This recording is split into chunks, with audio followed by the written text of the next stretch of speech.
materi Bahasa Indonesia SD. Jangan lupa subscribe dan hidupkan lonceng kalian. Assalamualaikum warahmatullahi wabarakatuh. Tabi pun, selamat datang kembali di mata kuliah materi Bahasa Indonesia SD. Pada kesempatan ini, Ibu akan mereview materi bahasa dan belajar bahasa. Apakah Anda sudah siap? Apakah Anda masih ingat apa-apa saja terkait dengan bahasa dan belajar bahasa? Nah, kalau Anda merasa lupa begitu, maka video ini akan sangat membantu Anda untuk memutar ulang memori Anda terkait dengan bahasa dan belajar bahasa.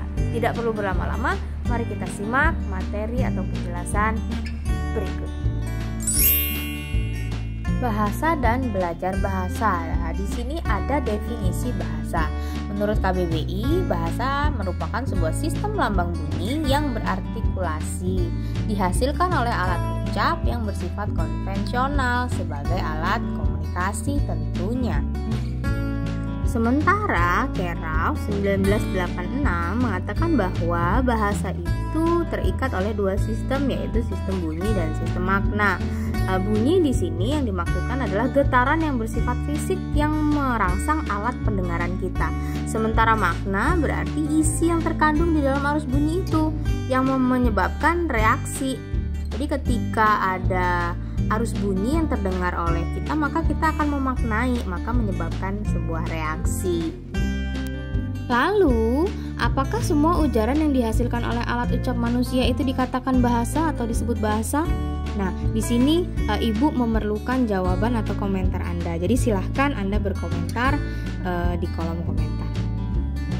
Selanjutnya kita berbicara terkait dengan sifat-sifat bahasa. Nah, sifat-sifat bahasa ini ada 4. Yang pertama ada sistematik, yang kedua ada manasuka, ketiga ada manusiawi, dan yang keempat ada komunikatif. Sistematik itu yang seperti apa? Sistematik bahasa memiliki pola dan kaidah yang harus ditaati agar dapat dipahami oleh pemakainya. Jadi yang namanya sistematik berarti bahasa itu diatur oleh sistem begitu. Lalu ada manasuka. Di sini manasuka adalah unsur-unsur bahasa itu dipilih secara acak tanpa dasar. Jadi tidak ada hubungan logis antara bunyi kemudian lambang dengan makna yang disimbolkan. Misalkan di Indonesia MEJA, pasti ketika orang mengatakan MEJA meja, pemaknaan kita adalah benda yang biasa terbuat dari kayu, bisa dari besi, bisa macam-macam lah. Tetapi kita tahu bahwa meja adalah sebuah alat yang digunakan untuk berbagai keperluan. Bentuknya juga seperti itu.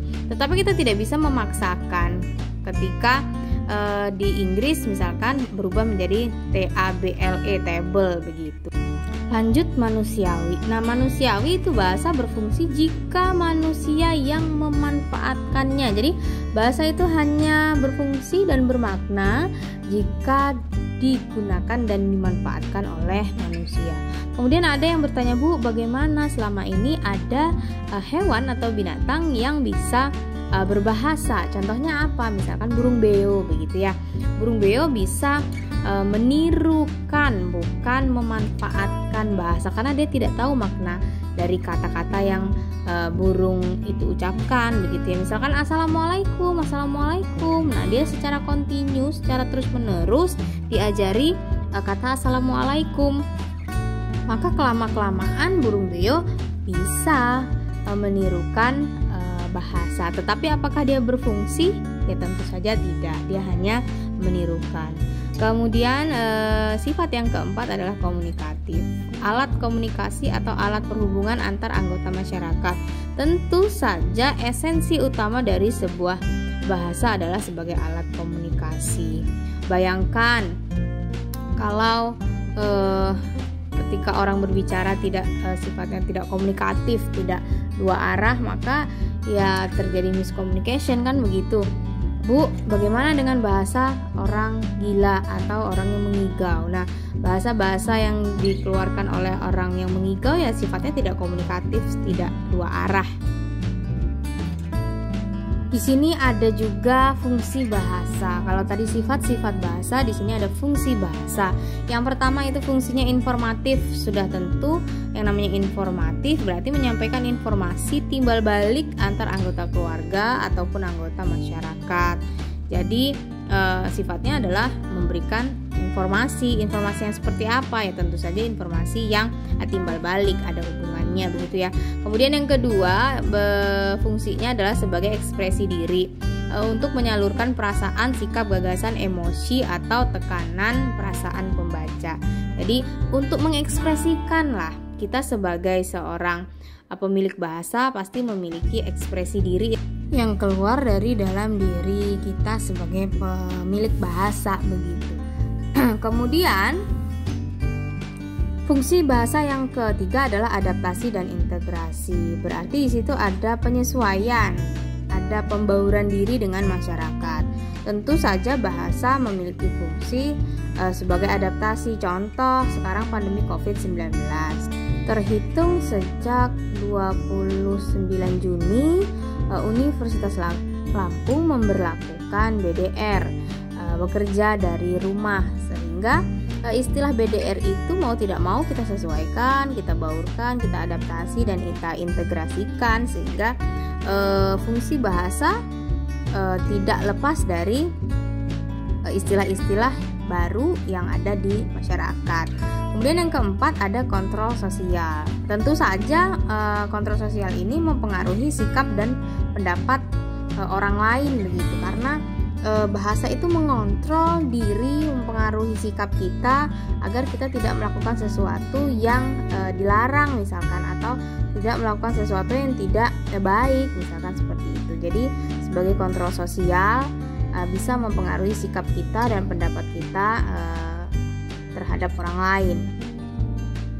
Fungsi bahasa menurut Halliday itu ada 7. Yang pertama, fungsi instrumental itu memperoleh sesuatu. Kemudian fungsi regulatoris mengendalikan perilaku orang lain. Interaksional berinteraksi dengan orang lain. Personal juga berinteraksi dengan orang lain. Heuristik belajar dan menemukan sesuatu. Imajinatif berarti menciptakan dunia imajinasi. Kemudian representation berarti informasi itu untuk merepresentasikan sesuatu.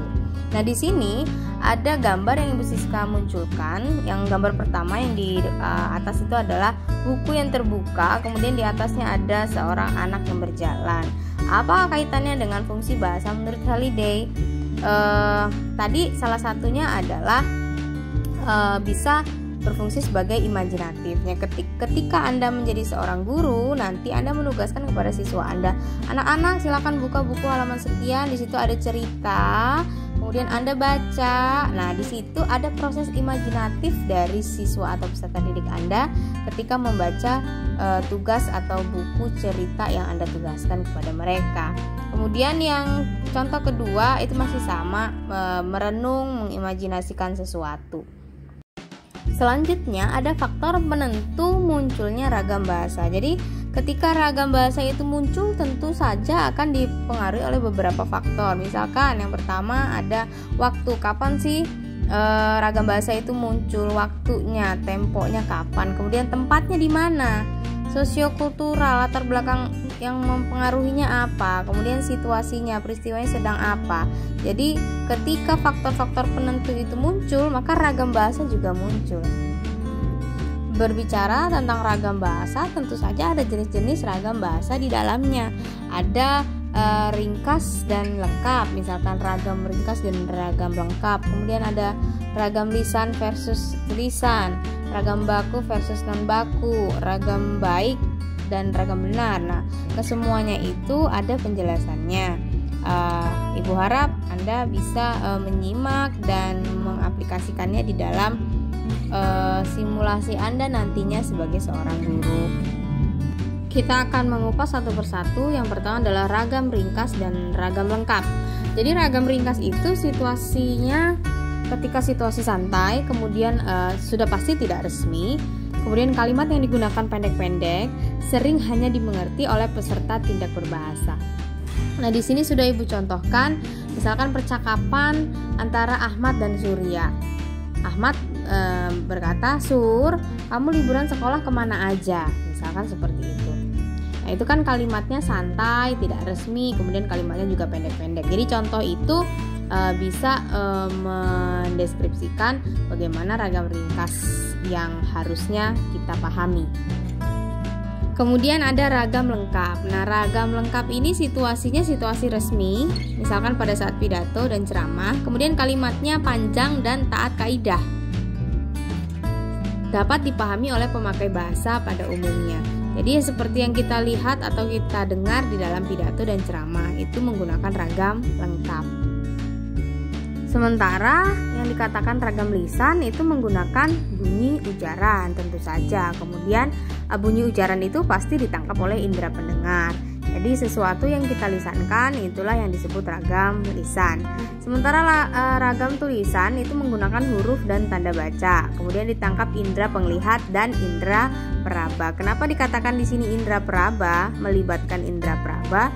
Ya karena tidak semua di antara kita ini memiliki kesempurnaan. Ada teman-teman kita yang berkebutuhan khusus sehingga ketika mereka membaca sebuah tulisan itu harus melalui indera peraba. Selanjutnya ragam baku. Di dalam ragam baku pasti kosakata yang digunakan adalah kosakata baku, kemudian taat kaidah dan situasinya resmi begitu ya. Sementara ragam non baku ya tidak semua kosakata yang digunakan di dalamnya adalah kosakata baku, yang umumnya juga tidak taat kaidah. Kemudian dalam situasi sudah barang tentu situasi yang tidak resmi. Subtema selanjutnya adalah hakikat belajar bahasa. Di sini kita akan mempelajari belajar bahasa, kemudian faktor-faktor yang mempengaruhi keberhasilan belajar bahasa, jenis keterampilan dan perilaku dalam proses belajar bahasa, kemudian yang terakhir strategi belajar bahasa itu seperti apa. Yang pertama belajar bahasa, dimulai dari definisi belajar bahasa. Nah, kita tahu bahwa belajar bahasa itu adalah perubahan perilaku yang relatif permanen dan merupakan hasil pelatihan berbahasa yang mendapatkan penguatan. Misalkan ketika Anda menjadi seorang pendidik nanti, Anda harus memberikan penguatan-penguatan sehingga peserta didik Anda mau untuk belajar berbahasa.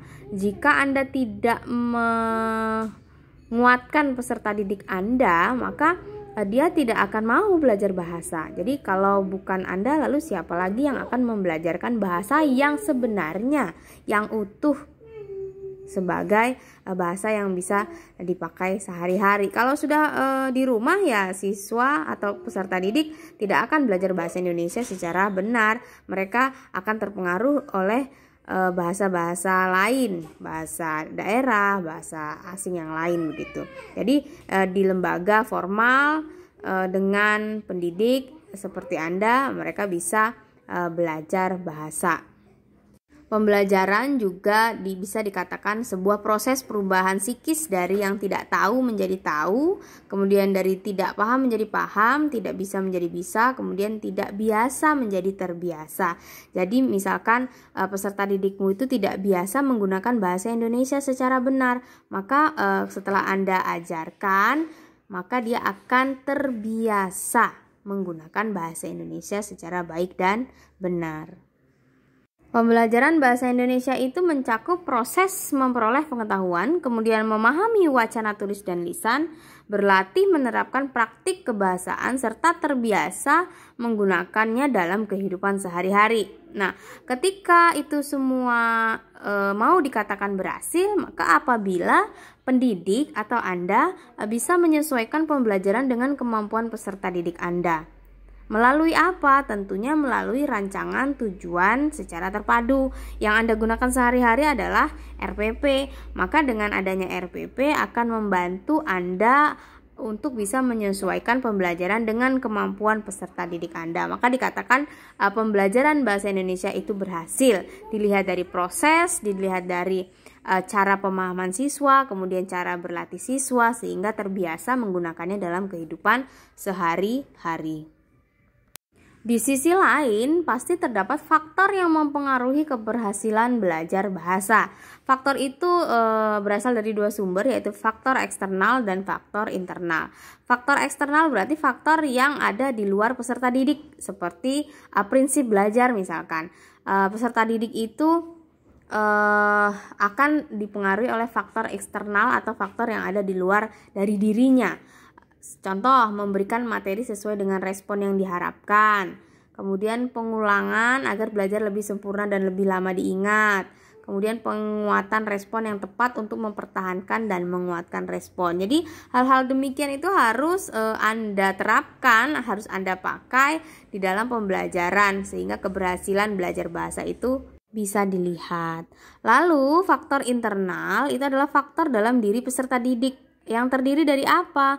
Motivasi positif dan kepercayaan diri dalam belajar. Jadi peserta didik itu sudah punya modal. Modalnya apa? Motivasi yang positif dan kepercayaan diri. Oh, saya mampu kok belajar bahasa. Begitu, sehingga nanti memudahkan keberhasilan belajar bahasa itu. Lalu yang kedua, tersedia materi yang memadai untuk memancing aktivitas peserta didik. Materi yang Anda siapkan itu harus materi yang benar-benar hidup atau berkembang di lingkungan peserta didik sehingga dia dapat contoh-contoh yang konkret. Dan yang terakhir, strategi serta aspek-aspek jiwa peserta didik itu dilibatkan. Jadi kalau semua faktor baik eksternal maupun internal itu Anda terapkan, ya insya Allah keberhasilan belajar bahasa itu merupakan sesuatu yang tidak mustahil begitu. Dalam proses belajar bahasa tentu saja terdapat jenis-jenis keterampilan dan perilaku di dalamnya. Contoh, di sini ada beberapa hal terkait dengan keterampilan. Yang pertama, keterampilan menghafal, kemudian keterampilan mendemonstrasikan, keterampilan transfer, keterampilan komunikasi, keterampilan mengkritik. Nah, jenis-jenis keterampilan dan perilaku ini sebenarnya harus ada dalam proses belajar bahasa. Misalkan dalam keterampilan menghafal, bentuk internalnya adalah menghafal, eksternalnya apa?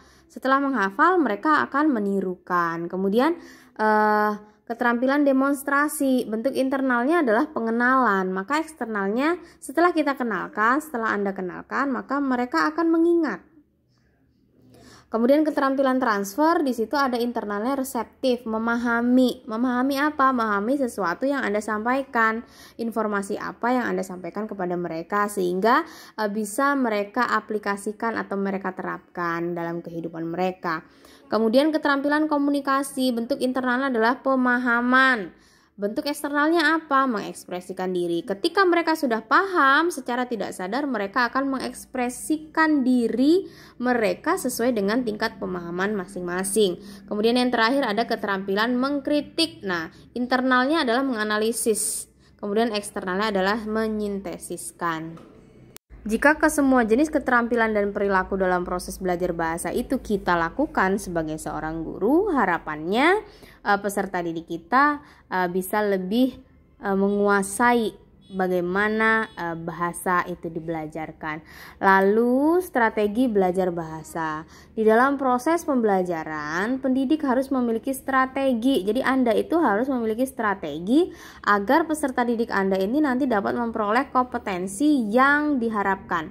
Diharapkan siapa? Tentunya diharapkan oleh pemerintah karena RPP itu adalah titipan dari pendidikan. Pendidikan adalah milik pemerintah. Strategi pembelajaran bahasa itu mengacu pada perilaku dan proses berpikir yang digunakan oleh peserta didikmu nanti sehingga mempengaruhi apa yang mereka pelajari, termasuk kegiatan mengingat dan metakognitif begitu ya.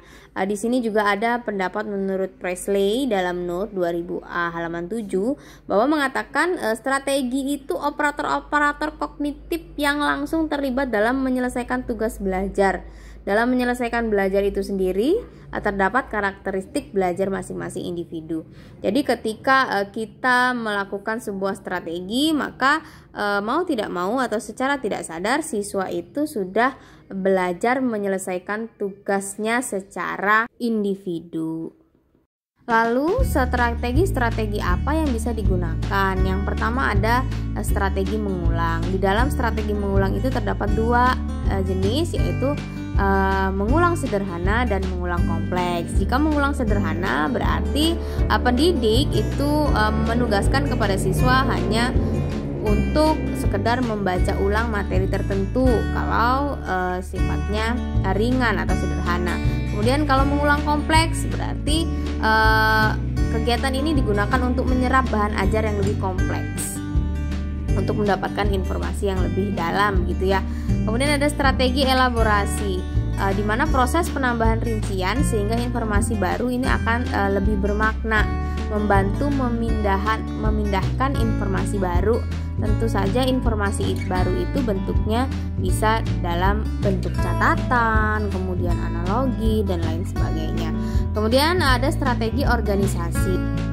Strategi ini membantu peserta didik untuk meningkatkan kebermaknaan bahan-bahan ajar baru, mengelompokkan ulang ide-ide atau istilah baru, sehingga mereka bisa membuat garis besar atau outlining atau pemetaan konsep mapping gitu. Dan strategi yang terakhir itu adalah strategi metakognitif. Strategi ini berhubungan dengan berpikir peserta didik tentang diri mereka sendiri, kemampuan mereka menggunakan strategi belajar dengan tepat. Jadi strategi ini mementingkan learning how to learn gitu ya.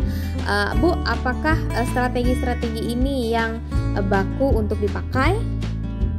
Tentu saja tidak, karena strategi-strategi sekarang ini sangat banyak, tinggal disesuaikan saja dengan kebutuhan peserta didik Anda. Ibu rasa cukup terkait dengan materi bahasa dan belajar bahasa.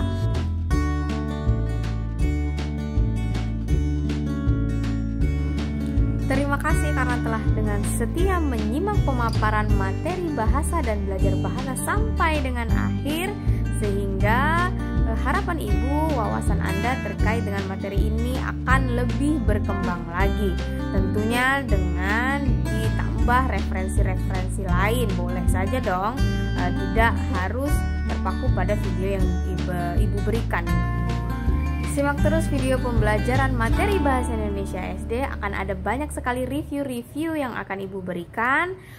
Tugas Anda adalah subscribe, share, komen, dan like, sehingga nanti bisa dilihat oleh generasi-generasi selanjutnya. Kalau bukan kita, lalu siapa lagi? Sampai jumpa. Assalamualaikum warahmatullahi wabarakatuh.